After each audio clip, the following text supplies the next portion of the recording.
નમસ્કાર વિદ્યાર્થી મિત્રો, શ્રી એસએન વિદ્યાલયના ઈ લર્નિંગ પ્રોગ્રામની અંદર હું તમભાઈ રાજપરા આપ સર્વે ધોરણ 11 કોમર્સના વિદ્યાર્થી મિત્રોનું આજના આ એકાઉન્ટના વિડિયો લેક્ચરની અંદર હાર્દિક સ્વાગત કરું છું. આજે આપણે એકાઉન્ટ પાર્ટ 1 એના ચેપ્ટર નંબર 4 આમ નોંધ એનો આજનો આ વિડિયો લેક્ચર જોવા જઈ રહ્યા છીએ. એની અંદર હું તમને આજે ઉદાહરણ નંબર 11 કરાવવાનો છું, જેની અંદર અત્યાર સુધીના બધા જ જે વ્યવહારો આપણે સમજ્યા છીએ એ બધા જ વ્યવહારોનું મિશ્રણ છે. એટલે કે ઉદાહરણ નંબર 11 ની અંદર બધા જ પ્રકારના વ્યવહારો આવશે. જોઈએ તો મેં તમારી સમયની બચત થાય એટલા માટે થઈ અને અહીંયા બોર્ડ ઉપર રેડી રાખ્યું છે. સીધો વ્યવહાર નંબર 1 એને આપણે જોઈએ. પહેલા વર્ષ છે 2014 ઓક્ટોબર 1. તો તારીખની અંદર 2014 ઓક્ટોબર 1, 40,000 રોકડા, ₹10,000 નું ફર્નિચર, ₹8,000 નો માલ સ્ટોક અને ₹20,000 ની પ્રજ્ઞાની 8% લોન થી ધંધો શરૂ કર્યો. અચ્છા, ધંધાની શરૂઆત થઈ એની આપણે રજૂઆત થઈ છે. અહીંયા 40,000 રોકડા આવ્યા છે, પણ જો હું રોકડ ખાતે ઉધાર ફક્ત 40,000 લખીશ તો ખોટું રહેશે. કેમ કે જ્યારે પ્રજ્ઞાની આપણે લોન લીધી તો પ્રજ્ઞાની લોન પણ રોકડ સ્વરૂપે જ ધંધામાં આવી હોય. એટલે રોકડની કુલ રકમ છે 40 વત્તા પ્રજ્ઞાની લોનની રકમ 20,000. 40 વત્તા 20 બરાબર 60,000 છે. એ ટોટલ રોકડ રકમ થઈ માટે લખીશું રોકડ ખાતે ઉધાર 60,000.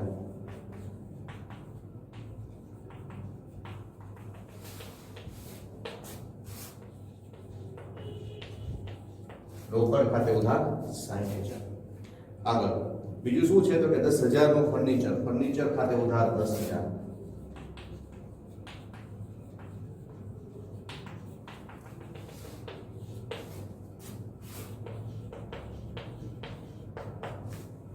ત્યારબાદ 8,000 નો માલ સ્ટોક, તો માલ સ્ટોક ખાતે ઉધાર 8,000.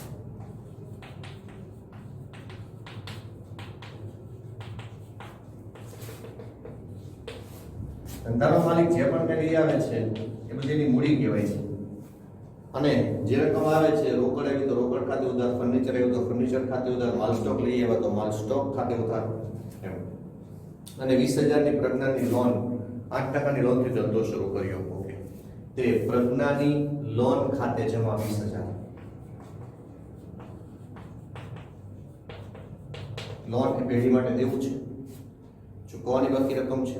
પ્રજ્ઞા ને રકમ આપણે ભવિષ્યમાં ચૂકવશું, અત્યારે પેઢી માટે દેવું છે, એની જમા બાકી હોય માટે પ્રજ્ઞાની લોન ખાતે આપણે કરીશું જમા. તે પ્રજ્ઞાની લોન ખાતે જમા રકમ 20,000. હવે ઉધાર બાજુનો ટોટલ જોઈએ. 60 ને 10 70, 70 ને 8 78, 78 માંથી 20,000 એટલે 20,000 રૂપિયા આપણે બાદ કરીશું. તો 78 માંથી 20 બાદ કરીએ એટલે આવશે 58,000. આ જે 58,000 છે એ આપણી મૂડી કહેવાય. અને આપણે લખીશું તે મૂડી ખાતે જમા. આપણી એટલે કે અહીંયા ઓમકાર ટ્રેડર્સની તે મૂડી ખાતે જમા 58,000. ફરીથી રોકડ ધંધામાં આવે છે, રોકડ ખાતે ઉધાર 60,000. કેવી રીતે તો કે 40,000 રોકડા હતા અને 20,000 ની પ્રજ્ઞાની લોન હતી. 40 વત્તા 20 બરાબર રોકડની કુલ રકમ હતી 60,000. ફર્નિચર લઈ આવ્યા હતા 10,000. માલનો સ્ટોક હતો 8,000. તે પ્રજ્ઞાની લોન ખાતે આપણે જમા કરવું પડે. લોન છે પેઢી માટે દેવું છે, લોન ખાતે જમા 20,000. તે મૂડી ખાતે જમા તો કે 78,000 માંથી 20,000 બાદ કરીએ વધતી રકમ આવશે 58,000. બાબત જે તમારે જાતે નોંધવાની છે.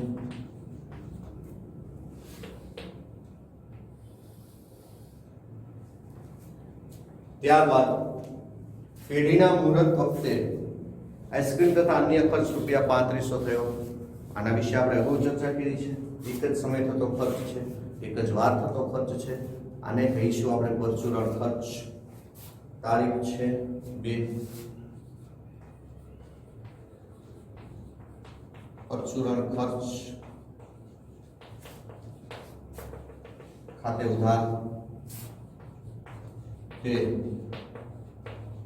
રોકડ ખાતે જમા રકમ 3500.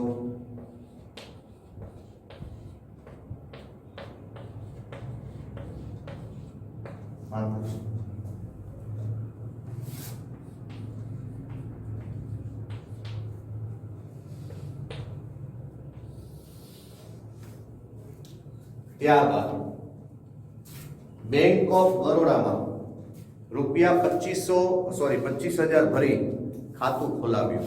બેંક ઓફ બરોડામાં રૂપિયા 25,000 ભરી અને ખાતું ખોલાવ્યું. આપણે એની નોંધ કરીએ. તારીખ 3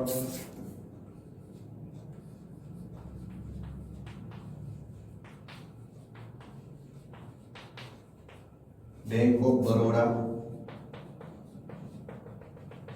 ખાતે ઉધાર.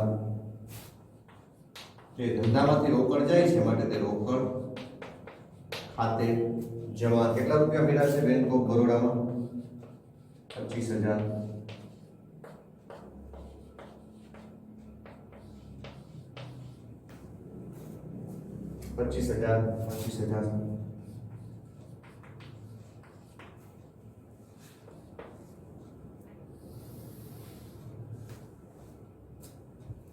બેંક ઓફ બરોડા ખાતે ઉધાર, તે રોકડ ખાતે જેમાં બેંક ઓફ બરોડામાં પૈસા ભરી ખાતું ખોલાવ્યું તેનું. ત્યારબાદ તારીખ 4 ઇલેક્ટ્રોનિક કાંટો રૂપિયા 4,000 માં ખરીદ્યો. મળતો મેળ કર્યો. તારીખ 4 રકમે 4,000. તો આ ઇલેક્ટ્રોનિક કાંટો છે ને ડેડ સ્ટોક કહેવાય. કોઈ પણ ત્રાજવા, કાટલા, વજનિયા આ જે શબ્દો છે એના માટે ડેડ સ્ટોક શબ્દ વપરાય છે. તો શબ્દ આવશે ડેડ સ્ટોક ખાતે ઉધાર.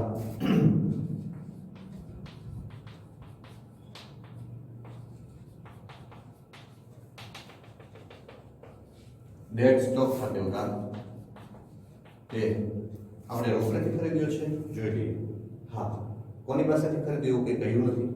કોઈ પેઢીનું નામ નથી આપ્યું અને રોકડથી ખરીદ્યો એવો પણ ઉલ્લેખ નથી. માટે આ વ્યવહાર છે રોકડ છે એમ સમજીએ છીએ. તે રોકડ ખાતે જમા.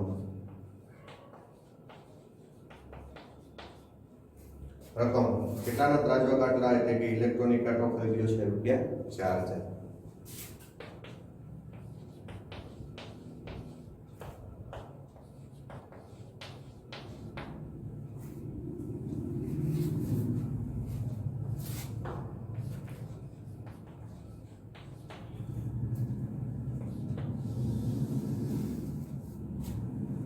ત્યારબાદ નવકા ટ્રેડર્સ પાસેથી 5,000 નું યંત્ર ખરીદ્યું અને યંત્ર ગોઠવણી ખર્ચના રૂપિયા 500 ચૂકવ્યા.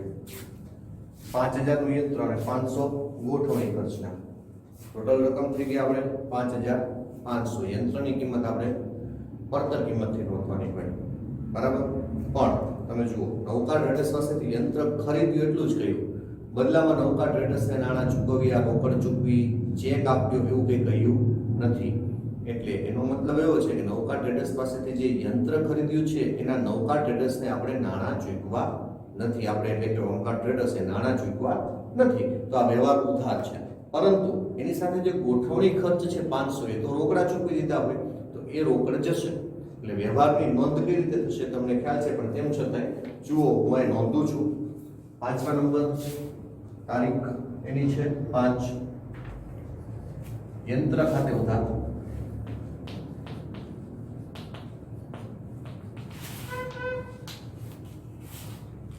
તે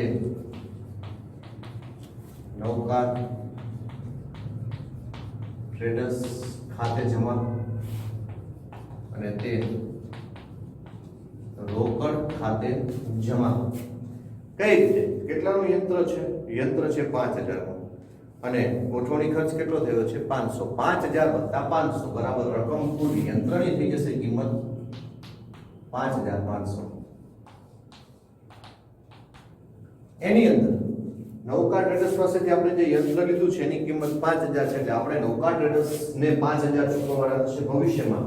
અત્યારે નવકા ટ્રેડર્સ ના બાપના છે માટે એનું ખાતું આપણે જમા કર્યું છે 5,000 થી. અને યંત્ર ગોઠવવાના આપણે ખર્ચ થયો છે 500 જે રોકડ ખાતે આપણે જમા લીધું છે અને આપણે લખીશું રોકડ ખાતે જમા. તો એની પણ નોંધ કરીશું 500 થી. બરાબર. અહીંયા બાબત છે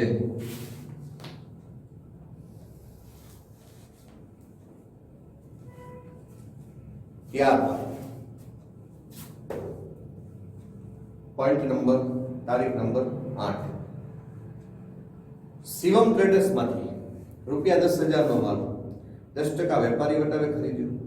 લારી ભાડાના ₹50 રોકડા ચૂકવ્યા. આપણે વેપારી વટાવ અને રોકડ વટાવના પોઈન્ટને ફરીથી એક વખત યાદ કરી લઈએ. રોકડ વ્યવહાર હોય તો જ રોકડ વટાવ બાદ થશે, પરંતુ વ્યવહાર ઉધાર હોય કે રોકડ હોય, વેપારી વટાવ બાદ થાય. તો અહીંયા શિવમ ટ્રેડર્સમાંથી આપણે માલ ખરીદ્યો છે, બદલામાં નાણાં ચૂકવ્યા કે ચેક આપ્યો એનો ઉલ્લેખ નથી. તેમ છતાં વ્યવહારમાંથી વેપારી વટાવ બાદ કરવામાં આવશે. તો અહીંયા આપણે જોઈએ 10,000નો માલ છે. કેલ્ક્યુલેટર ઉપર નોંધ કરવી હોય તો હું તમને સમજાવું એ રીતે સીધું તમને ખ્યાલ આવશે. 10,000નો માલ છે, માઇનસની નિશાની દબાવો, સીધો વેપારી વટાવ જે ટકા હતો એ 10 લખો, ટકાની નિશાની દબાવો, વધતી રકમ આવશે 9,000. અહીંયા આપણે શિવમ ટ્રેડર્સ પાસેથી જે માલ ખરીદ્યો છે એની કિંમત 9,000 છે. ખરીદ ખાતે ઉધાર 9,000. હવે લારી ભાડું જે છે ને એ માલની અંદર પ્લસ કરવામાં આવતું નથી. મિલકત હોય તો મિલકતની ખરીદીને લગતો ખર્ચ એ મિલકતમાં ઉમેરવામાં આવે છે, પરંતુ અહીંયા જે તે સમયે આપણે માલ ખરીદ્યો ત્યારે લારી ભાડું, મજૂરી વગેરે ખર્ચાઓ થતા રહેશે, તો માટે એને લારી ભાડા ખાતે નોંધવામાં આવે છે. અલગથી એનું ખાતું ઊભું થશે. તારીખ 8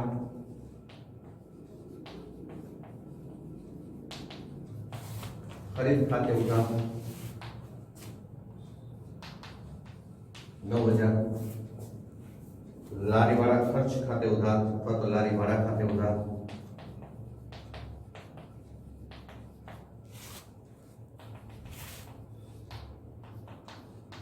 1,000 આવશે ને? 1,000 નહીં આવે. લારી ભાડું કેટલા રૂપિયાનું થયું છે? તો કે લારી ભાડું છે ફક્ત ₹50 છે. 50,000 રૂપિયા તો શેના હતા? વટાવના હતા, બરાબર? તો શું આવશે? લારી ભાડા ખાતે ઉધાર 50. તે શેના ખાતે જમા થઈ જશે? માલ કોની પાસેથી ખરીદ્યો છે? તો કે માલ ખરીદ્યો છે શિવમ ટ્રેડર્સ પાસેથી. તો તે શિવમ ટ્રેડર્સ ખાતે જમા.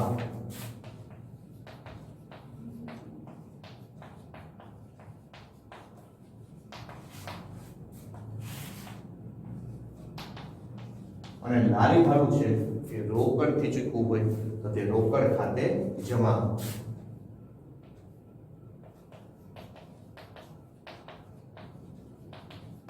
એ રોકડ ખાતે જમા 50. બાબત છે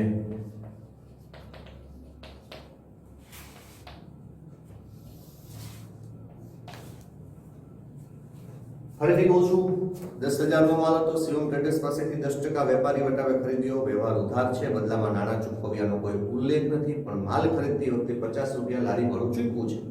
આમ નોંધ શું થશે? તો કે ખરીદ ખાતે ઉધાર 10,000ના 10% બાદ કરીને જે આવે છે સીધી રકમ 10,000 - 10% બરાબર 9,000. ખરીદ ખાતે ઉધાર 9,000. લારી ભાડું છે ₹50 છે, લારી ભાડા ખાતે ઉધાર 50.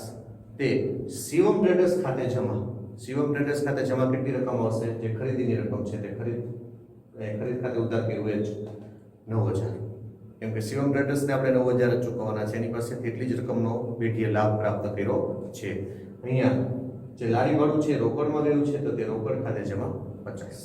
બરાબર છે મિત્રો? એટલે કે લારી ભાડા ખાતે ઉધાર તે રોકડ ખાતે જમા, ખરીદ ખાતે ઉધાર તે શિવમ ટ્રેડર્સ ખાતે જમા. બે અલગ વ્યવહાર છે, આપણે એને સંયુક્ત નામનું સ્વરૂપે નોંધ્યા છે. અહીંયા તારીખ 10 ઘર ભાડું ₹7,000 રોકડેથી ચૂકવ્યું અને જિંદગીનું વીમા પ્રીમિયમ ₹1200 ચેકથી ભર્યું. ટોટલ ઉપાડ કેટલો થયો ભાઈ? 7,000 + 1200 એટલે 8,200. ટોટલ ઉપાડ એટલો જ છે. કેવી રીતે? તો કે રોકડેથી ઘર ભાડું ચૂકવ્યું. ઘર ભાડું છે ધંધાનો ખર્ચ નથી, વ્યક્તિનો એટલે કે માલિકનો પોતાનો અંગત ખર્ચ છે. જિંદગીનું વીમા પ્રીમિયમ છે એ પણ વ્યક્તિનો પર્સનલ ખર્ચ છે, માલિકનો પર્સનલ ખર્ચ છે, જે ધંધામાં તેણે ચૂકવા છે. બંને રકમ એને ધંધામાંથી ચૂકવી છે, એટલે કે ઉપાડની કુલ રકમ એ 7,000 + 1200 એટલે કે 8,200 બની જશે. ઉપાડ ખાતે ઉધાર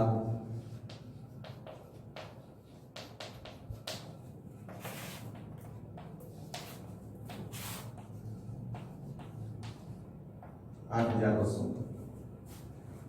તે અહીંયા ઉપાડ ખાતે ઉધાર 8,200 લખ્યા છે. એમાં એણે 7,000 રૂપિયા રોકડેથી ઘરભાડું ચૂકવ્યું છે, એટલે તે રોકડ ધંધામાંથી જાય છે 7,000.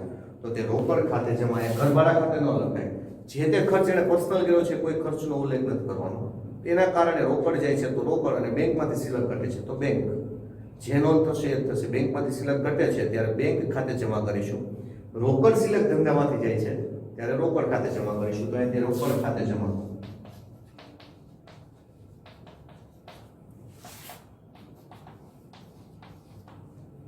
અને તે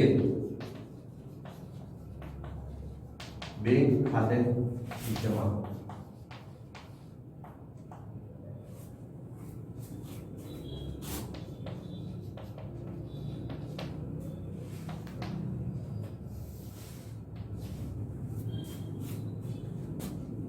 તારીખ 10 પછી તારીખ 12. આકાશ ટ્રેડર્સને ₹5,000 નો માલ 10% વેપારી વટાવે, અને જો 10 દિવસમાં નાણાં ચૂકવે તો 10% રોકડ વટાવની શરતે વેચ્યો. હાલના સંજોગોમાં આપણે તારીખ 12 ના રોજ આકાશ ટ્રેડર્સને જે માલ વેચીએ છીએ એમાં આકાશ ટ્રેડર્સ એક પણ રૂપિયો ચૂકવતા નથી. એટલે ફક્ત ને ફક્ત આ વ્યવહારને ઉધાર ગણી અને વેપારી વટાવ બાદ થશે, રોકડ વટાવ બાદ થશે નહીં. કેમ કે એણે કહ્યું છે સ્પષ્ટ કે આકાશ ટ્રેડર્સે તારીખ ટ્રેડર્સને ₹5,000 નો માલ 10% વેપારી વટાવ, અને જો 10 દિવસમાં નાણાં ચૂકવે તો 10% રોકડ વટાવની શરતે વેચ્યો. પણ ચૂકવે તો, ન ચૂકવે તો નોંધ થશે નહીં રોકડ વટાવની. તો જ્યારે નાણાં ચૂકવશે ત્યારે એમને નોંધીશું. પણ જો 10 દિવસની અંદર એ નાણાં ચૂકવે છે તો રોકડ વટાવ એ સમયે ગણવો પડશે. પરંતુ હાલના સંજોગોમાં આ વ્યવહારને સંપૂર્ણ ઉધાર ગણી અને ફક્ત ને ફક્ત વેપારી વટાવ બાદની જે રકમ વધે છે એની જ નોંધ થશે.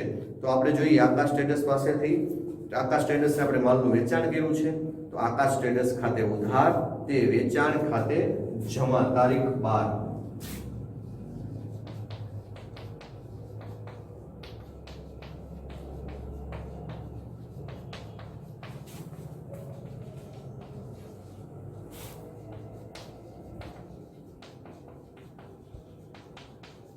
આકાશ ટ્રેડર્સ ખાતે ઉધાર, તે વેચાણ ખાતે જમા.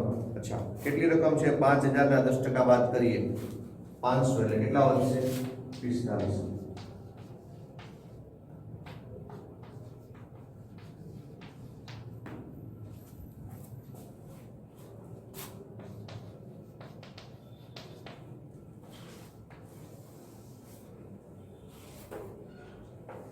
આગળ તારીખ 15. આકાશ ટ્રેડર્સે તારીખ 12 ના વ્યવહારના અડધા નાણાં ચેકથી ચૂકવ્યા. અચ્છા, આકાશ ટ્રેડર્સ અડધા નાણાં ચેકથી ચૂકવે છે. તો આપણે જોઈએ અહીંયા વર્કિંગ નોટ આપણે કરવી છે. ચલો, વર્કિંગ નોટ માટે હું તમને થોડી જગ્યા આ બાજુની સાઈડમાં જે લખેલું છે એને દૂર કરીએ અને ત્યાં વર્કિંગ નોટની સાથે સાથે નોંધ પણ કરીશું.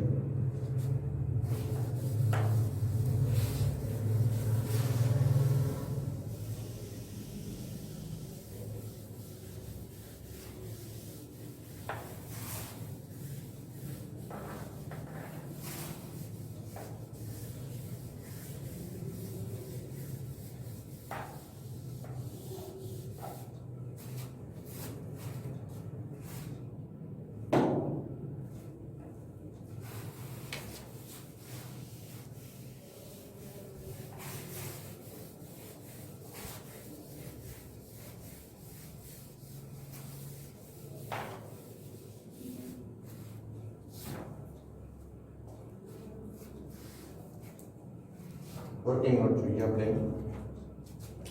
આકાશ ટ્રેડર્સે 50% અડધા નાણાં એટલે કે 50% એને ચૂકવ્યું. ચલો, કેટલા લેવાના હતા આકાશ ટ્રેડર્સ પાસેથી? 4500 લેવાના હતા.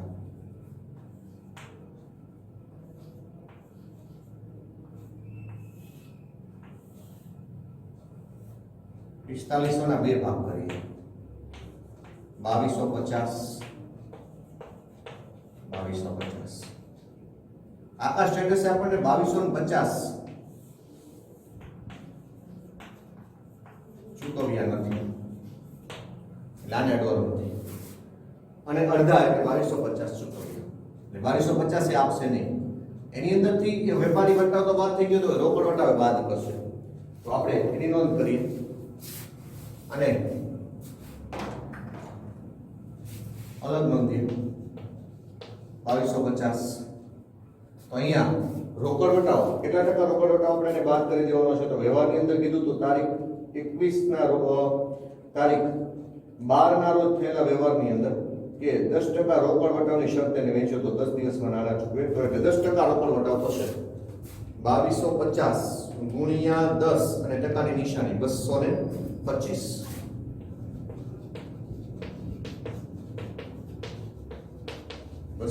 રોકડ વટાવ ચલો બાદ કરીએ. 2250 - 225 એટલે 2025.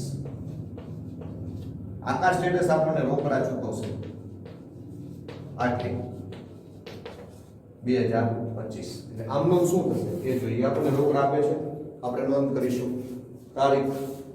એ તારીખ હતી ને આકાશ સ્ટેટસ આપણે 15મી તારીખે રજા નાણાં ચૂકવ્યા. ધંધામાં રોકડ આવે છે, રોકડ ખાતે ઉધાર એને આપણને ચૂકવા 2025. આગળ માલ વેચીએ છીએ અને સામેવાળો વ્યક્તિ જ્યારે નાણાં ચૂકવે છે અને રોકડ વટાવ જ્યારે પેઢી બાદ કરી આપે છે તો એ પેઢી માટે વેચાણ માલ ઉપર વટાવ બાદ કરેલો હોવાને કારણે એક પ્રકારનો ખર્ચ છે, નુકસાન છે. તો રોકડ વટાવ છે ઉધાર થશે. ખર્ચ કે નુકસાન ખાતે ઉધાર કરો. જ્યારે માલ વેચતા હોય ત્યારે વટાવ ઉધાર થશે, જ્યારે માલ ખરીદતા હોય ત્યારે વટાવ જમા થશે. તો એ માલનું વેચાણ થયું હતું અને નાણાં પ્રાપ્ત થયા માટે 225 જે રોકડ વટાવ છે ઉધાર થશે. તો આપેલ વટાવ ખાતે ઉધાર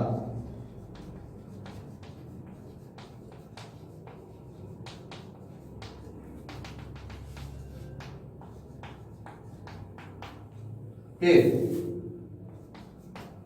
આપેલ વટાવ ખાતે ઉધાર તે કોને આપણને નાણાં ચૂકવા? તો આપણને નાણાં ચૂકવા છે આકાશ ટ્રેડર્સ છે.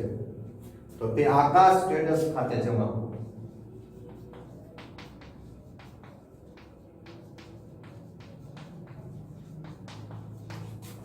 રકમ જે અહીંયા પાઠ પાડ્યા હતા એ 2250.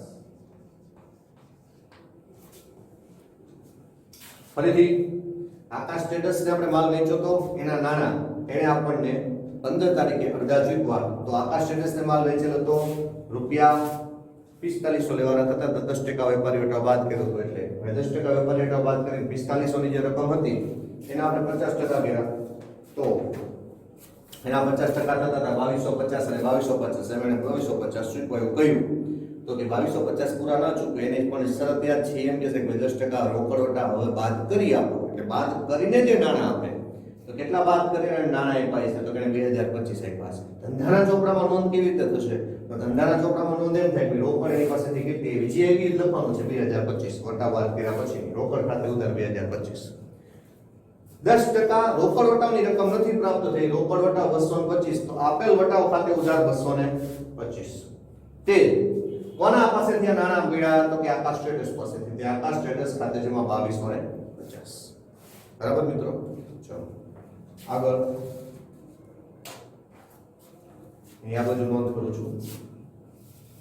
હવે 2250 એની પાસે લેવાના છે, યાદ રાખજો મિત્રો.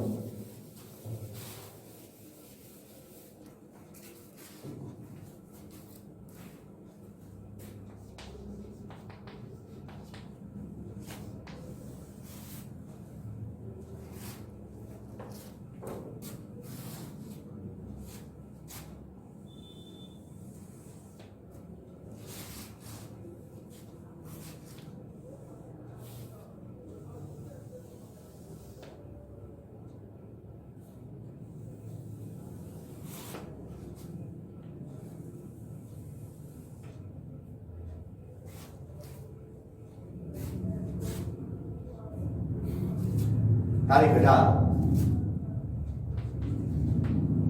આકાશ ટ્રેડર્સ ₹700 નો માલ આપણને પરત કર્યો. અચ્છા, વેચેલો માલ પરત આવે છે તો વેચાણ માલ પરત ખાતે ઉધાર તે આકાશ ટ્રેડર્સ ખાતે જમા.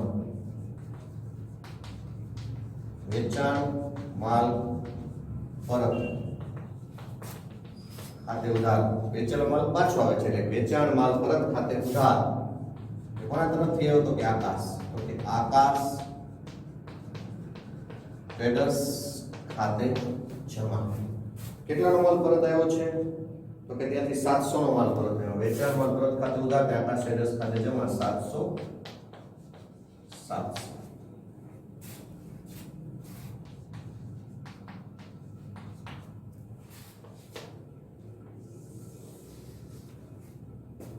ત્યારબાદ હવે બેંક ઓફ બરોડામાંથી દુકાન ખર્ચ માટે ₹2000 રોકડા ઉપાડ્યા તારીખ 20. આ રોકડા જે ઉપાડ્યા છે એ ધંધામાં રોકડ આવે છે, દુકાન ખર્ચ થયો નથી. આના વિશે આપણે અગાઉ પણ ચર્ચા કરી છે. તો એને ફક્ત રોકડ ધંધામાં આવે છે એમ જ નોંધીશું. એટલે લખીશું રોકડ ખાતે ઉધાર જે ક્યાંથી ઉપાડ્યા છે? Bank of Baroda. Bank of Baroda ખાતે જમા. રોકડ ખાતે ઉધાર એટલે બેંક ઓફ બરોડા અથવા તો બેંક ખાતે જેમાં કોઈ પણ લખી શકો. આપણે એક જ બેંકમાં જે ખાતું ખોલાવ્યું એનો અહીંયા ઉલ્લેખ છે અને તમે ખાલી બેંક ખાતે લખો તો પણ ચાલે. રકમ તો કે રકમ છે 2000.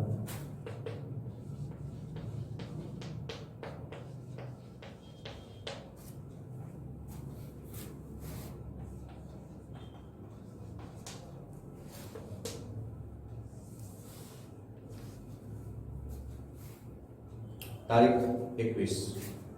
અમર ટ્રેડર્સમાંથી ₹6000 નો માલ 10% વેપારી વટાવ અને 5% રોકડ વટાવે ખરીદ્યો. અડધા નાણાં રોકડા ચૂકવ્યા. ચલો આપણે એને જોઈએ. તારીખ 21. પહેલા તો અમર ટ્રેડર્સમાંથી આપણે માલ ખરીદ્યો છે એટલે ખરીદ ખાતે ઉધાર લખીએ. આમનું શું થશે જોઈએ.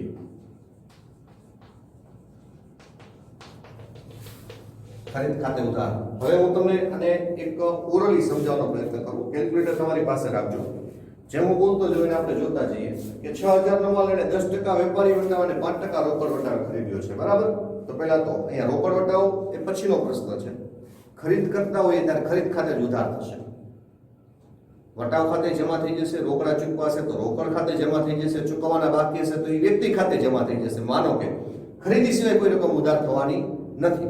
બરાબર? પ્રોપર આ બાબતને ધ્યાનમાં રાખજો. એટલે આપણે જોઈએ કેટલા હજારનો માલ હતો? તો કે 6000 નો માલ. 6000 માઈનસ ફક્ત વેપારી વટાવ બાદ કરો માઈનસ 10%.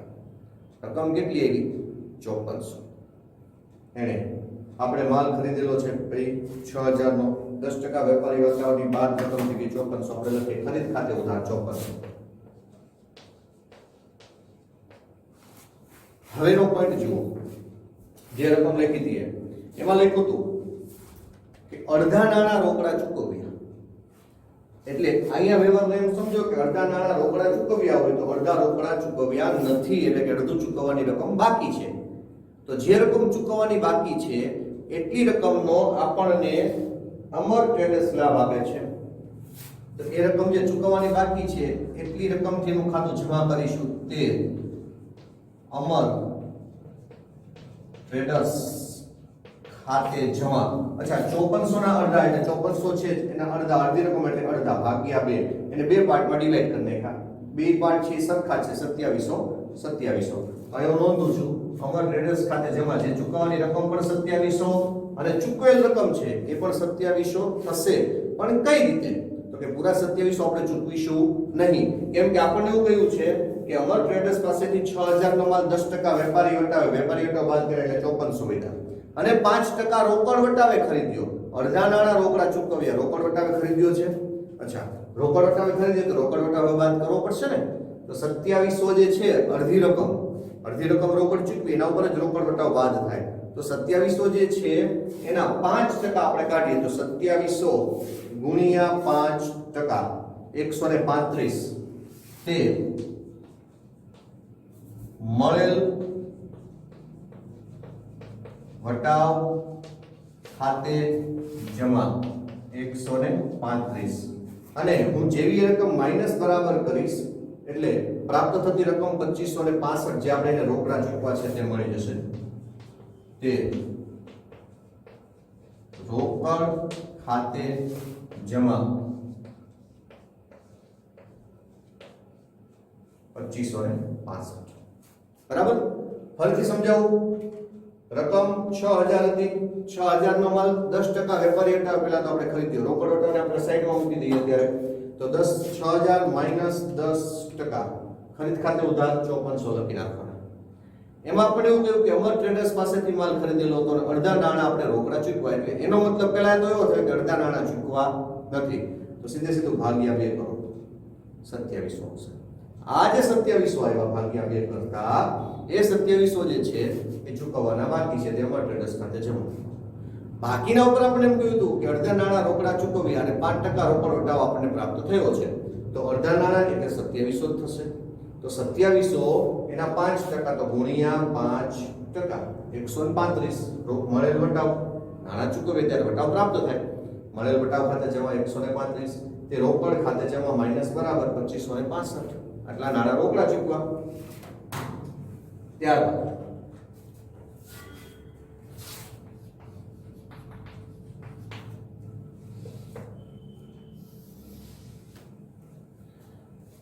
અહીંયા તારીખ 24 રૂપિયા 500 નો માલ વિકાસ ગૃહમાં ધર્માદામાં આપ્યો. ધર્માદા ખર્ચ ખાતે ઉધાર અને ખરીદ ખાતે જમા. ધર્માદા ખર્ચ ખાતે ઉધાર તે ખરીદ ખાતે જમા. કેટલાનો માલ આપ્યો છે? 500.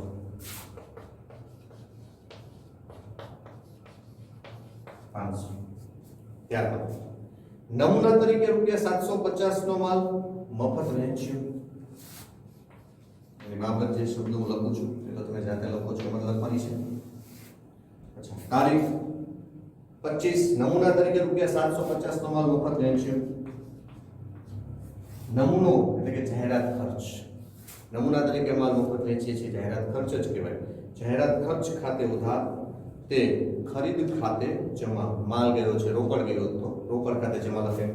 અહીંયા લખશું જાહેરાત ખર્ચ ખાતે ઉધાર તે ખરીદ ખાતે જમા. રકમ 750.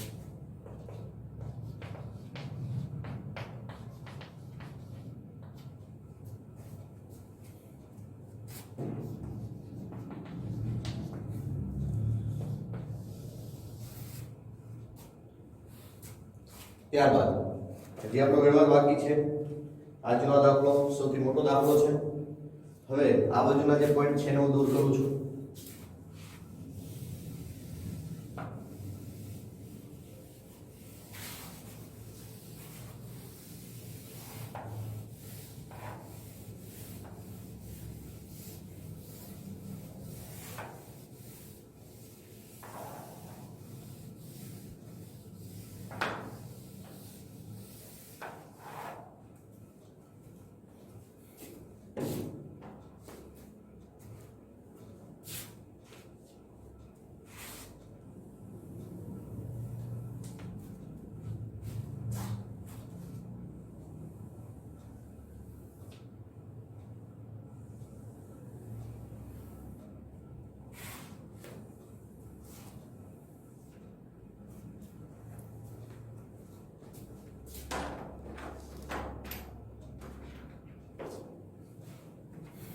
તારીખ 26 વિકાસ એજન્સીને રૂપિયા 3000 નો માલ મોકલવાનો ઓર્ડર આપ્યો.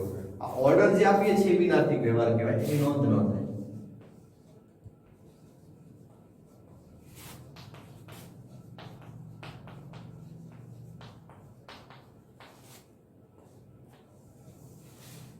એની નોંધ ન થાય. તારીખ 28 ધંધાના માલિક રૂપિયા 2000 નો માલ તથા પુત્રની ટ્યુશન ફી ભરવા માટે રૂપિયા 800 એ રોકડા ધંધામાંથી લઈ ગયા. જો રોકડા ધંધામાંથી લઈ જાય તો ઉપાડ જ છે, બરાબર છે, અને માલ લઈ જાય તો એ પણ ઉપાડ છે. એની નોંધ કરીશું. તારીખ 28 2000 નો માલ અને 800 રોકડા, ટોટલ રકમ થઈ ગઈ 2800. ઉપાડ ખાતે ઉધાર 2800,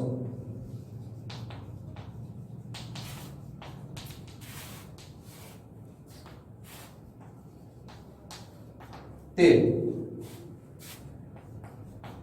ધંધાનો માલિક ધંધામાંથી માલ લઈ જાય છે તો એ ખરીદ ખાતે જમા થશે. રકમ માલની હતી 2000, તે ખરીદ ખાતે જમા 2000. અને જે રોકડ લઈ જાય છે એ રોકડ ધંધામાંથી જાય છે માટે રોકડ ખાતે જમા. રકમ હતી 800, એ રોકડ ખાતે જમા 800. ટોટલ રકમ થઈ ગઈ 2800. 2000 નો માલ અને 800 રૂપિયા રોકડ.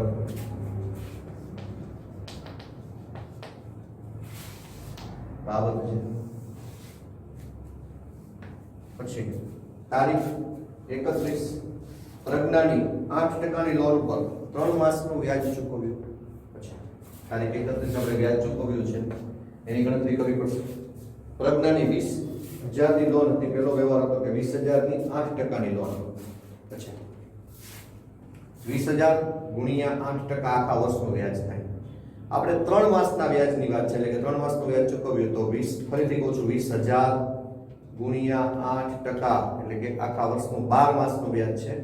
એનું આપણે 3 માસનું શોધવું છે તો ગુણ્યા 3 ભાગ્યા 12, રકમ આવશે 400. બરાબર છે. અહીંયા લોન વ્યાજ ખાતે ઉધાર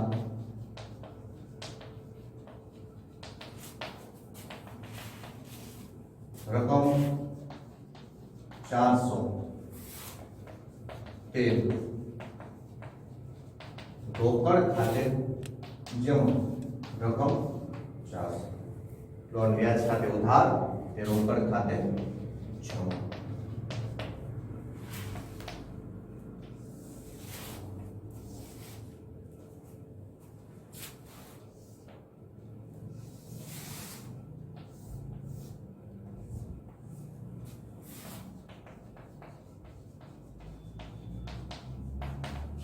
અહીંયા મિત્રો દાખલો આપણો પૂરો થાય છે. દાખલાની અંદર કુલ સરવાળો છેલ્લે કરશો એટલે તમારો જવાબ આવી જશે. સૌથી મોટું ઉદાહરણ હતું ટેક્સ્ટ બુકનું. મોસ્ટ ઓફ બધા જ વ્યવહારો અત્યાર સુધીના જે આપણે શીખ્યા છીએ જીએસટી સિવાયના સિવાયના બધા આવી ગયા છે. એના દાખલા અલગથી આપ્યા છે, એ પણ આપણે પ્રેક્ટિસ કરવાની છે. ઓકે, ચલો તો મિત્રો આ ઉદાહરણ તમે વ્યવસ્થિત પોતાની નોટબુકની અંદર નોંધી લેજો. નેક્સ્ટ વિડીયોની અંદર આપણે સ્વાધ્યાયનો એકાદો દાખલો લઈશું. જય સ્વામિનારાયણ.